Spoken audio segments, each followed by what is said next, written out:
ইতালিতে যত বন্য পশু পাখি রয়েছে তারা একজন মানুষের মতো স্বাধীনভাবে বসবাস করে। তো এখন আমি একটি পার্কে যাব, সেখানে অনেক পাখি রয়েছে, সেই পাখি দেখানোর জন্য মূলত আপনাদেরকে সেখানে নিয়ে যাব।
আমি সেই গন্তব্যস্থানে চলে এসেছি যেখানে বন্য পাখি রয়েছে।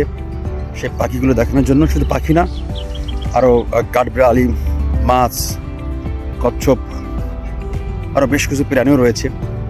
মূলত এটা একটা লেকের ভিতর, সেটা আপনাদেরকে দেখানোর চেষ্টা করবো ইনশাল্লাহ।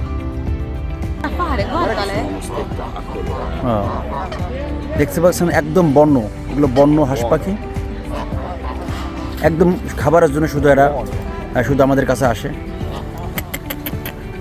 এখন খাবার দিলে শুধু খাবে, স্বাধীন, এদেরকে কেউ ডিস্টার্ব করে না, কিন্তু পুরো স্বাধীনভাবে বসবাস করে মানুষের মতো। একদম লেকের মাঝখানে এই পাখিগুলো বসে আছে, কোনো ভয় ভীত কিচ্ছু নেই এদের, শুধু খাবে আর এখান থেকে উড়ে চলে যাবে।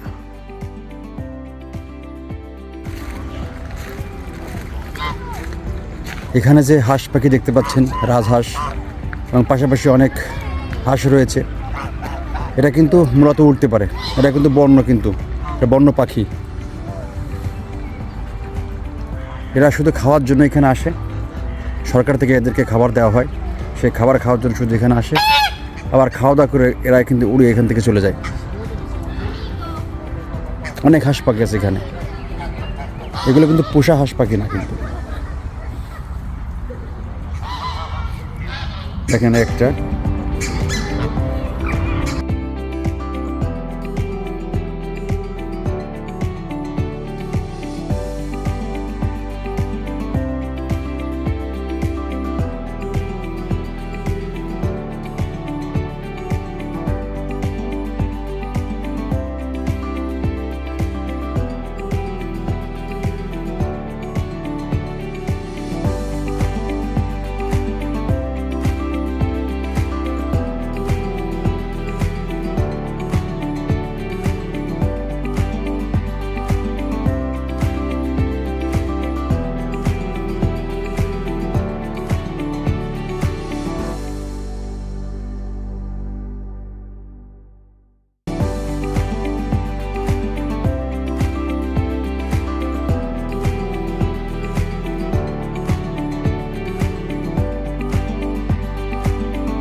তো সবাই ভালো থাকবেন, সুস্থ থাকবেন, আবার দেখাবে, কথা হবে ইতালি সম্পর্কে নতুন কোনো ভিডিও নিয়ে। আল্লাহ হাফেজ।